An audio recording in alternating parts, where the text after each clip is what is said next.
I believe that every movie adheres to the 29-point story structure. No matter if the writer outlines first or if they dive in blind, the end product follows the same 29 beats. Beetlejuice is my 44th piece of evidence. As of the writing of this video script, this has been a pop culture icon for 33 years. It's a little wobbly about what the titular character can, cannot, and must do, but that only adds to the self-aware charm imbued in every scene. And I swear the actors look younger every time I watch it. Surely that's not just me. Tim Burton delivers his signature style like an artist in love, telling a deeply human story in the most unexpected of ways. Davis, Ryder, O'Hara, Baldwin, Keaton, Jones, every role has a powerhouse actor attached, and they clearly enjoyed their performances. And it all came together around the 29-point story structure. Let's begin. A-Type focused on the core elements of the protagonist's personality, inner conflict, and situation. We're introduced to Adam and Barbara, sickeningly sweet like two teenagers in love, their picturesque home and the eager beavers who want to buy it, and the fateful car wreck that kills the lovebirds. Where, why, and how the protagonist exist in their world, with a focus on why they don't quite fit in. Adam and Barbara navigate the initial confusion of returning home, discover the stop-motion hellscape of the afterlife beyond their walls, and quickly come to terms with their new ghostly conditions. A singular event that's never happened before and is destined to lead the characters away from their status quo. Beetlejuice reads the obituary of the Maitlands and begins to plot. An examination of what's different in light of the something new was the same in spite of it in relation to the status quo. Adam and Barbara attempt their vacation hobbies, but find their forced quarantine inhibiting. Then Jane swings through, unable to be chased off by the lovebirds. The discovery that things are less than ideal, or an exploration of how badly things are. The Dietzes arrive in spectacular bravado and personality, dragging Lydia along, and begin to immediately assess the house for renovations. Characters dedicate their effort to a specified goal, which is smaller in scope than the primary objective of the third act. Charles and Delia stake their claims for creating the ideal home away from the city, while Adam and Barbara utilize their ghostly abilities to scare the Dietzes away. A brief checklist of the story elements needed for the second act.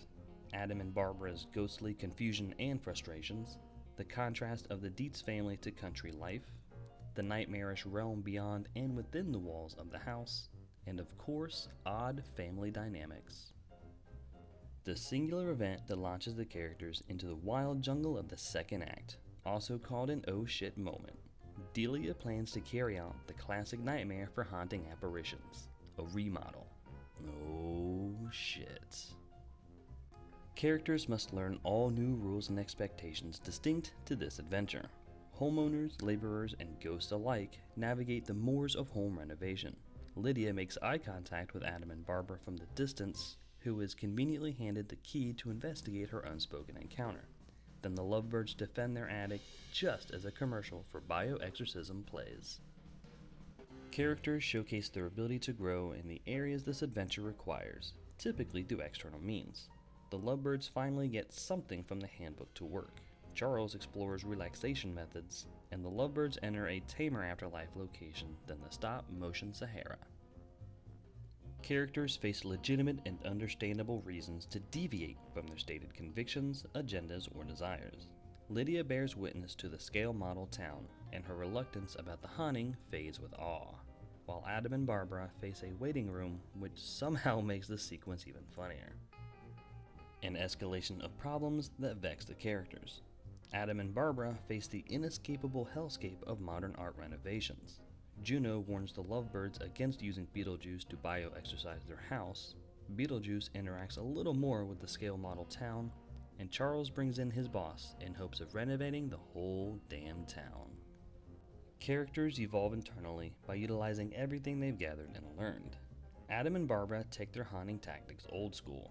Then Lydia faces photographic proof of the ghosts, and they all connect in the most adorably found family way ever. Journey-weary characters reconcile the reality of their ongoing situation with who they were in the first act. The Dietz's familial discord is highlighted again as Delia dismisses Lydia, with some clever foreshadowing of the lovebirds' deepening connection to the discarded daughter. Then Barbara calls on Beetlejuice. A singular event that strikes at the protagonist's core conflict. As what I imagine is merely a ceremonial formality of intent, Adam and Barbara unearth Beetlejuice's coffin, even though he's been fairly omnipresent up to this point.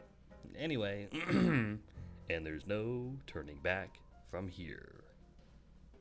Characters find needed answers for both external and internal conflicts, the depth of abilities available to the dead, and the conflict between hiring outside contractors or keeping matters in home, all DIY and stuff.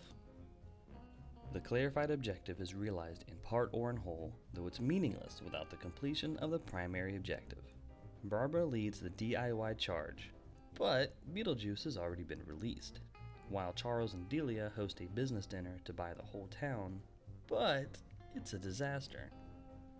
An existential conflict that wounds the character's sense of self, worldly identity, or their journey. Lydia speaks up about the haunting of the lovebirds, met with mocking cynicism from Delia. Then almost everyone's skepticism vanishes during the iconic musical possession number, leading to the acceptance of the lovebirds' haunting. An undeniable win for the protagonist, typically in direct connection to the rebirth. Adam and Barbara accidentally create the discord they were hoping for when Delia's agent drops her. A grand loss directly connected to the character's newfound inability to quit the journey. The lovebirds' sanctuary is raided by the Dietzes. Otho snags the handbook for the dead, and Beetlejuice jumps into action. A thematic freefall tied directly to the heavy price. Beetlejuice shows what a proper haunting looks like, which turns Lydia against the lovebirds.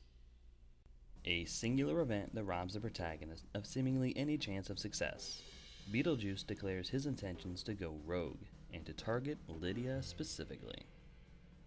Characters cannot return to their starting personas and must turn to face the primary objective. Juno distracts Beetlejuice, then charges Adam and Barbara with cleaning up their mess. The Dietzes prepare for the arrival of Charles's boss, while Lydia drafts her suicide note. Characters move towards the climax while utilizing the major swings and sneaky misdirections of the story. The lovebirds revisit their first act body horror attempts. Lydia plays the Rumpelstiltskin name game with Beetle Breakfast. Barbara admits to the found family dynamic she feels with Lydia, and the lovebirds decide to change their tune about the Dietz removal mission, just as Otho finishes his reading of the handbook. The final confrontation between the protagonist and the antagonistic force. Otho summons the lovebirds back to life, watching as they decay. Lydia calls on Beetlejuice to save Adam and Barbara. Beetlejuice goes rogue and is intent on marrying Lydia, for reasons, while everyone scrambles to stop the shotgun wedding. The singular event where the protagonist finally confronts their place in the status quo. Barbara rides a sand snake out of its realm and through the ceiling, and it gobbles up Beetlejuice on its way down to the basement. The direct aftermath of the climax. The lovebirds and the Dietzes stand side by side, bonded over the harrowing encounter they just survived. The consequences of the climax in relation to other characters and the status quo. Charles and Delia embrace their ghostly roommates, while Adam and Barbara embrace their corporeal stepdaughter, and Beetlejuice sits in a waiting room. E-type focus on the protagonist contrasted from the opening. The living and the dead coexist harmoniously. And there you have it. My 44th example to support my argument that all movies follow the exact same story structure, regardless of how the writer approaches their craft. Beetlejuice sped through the early sequences to earn time for a longer and crazier third act, and every step of the 29-point story structure is accounted for.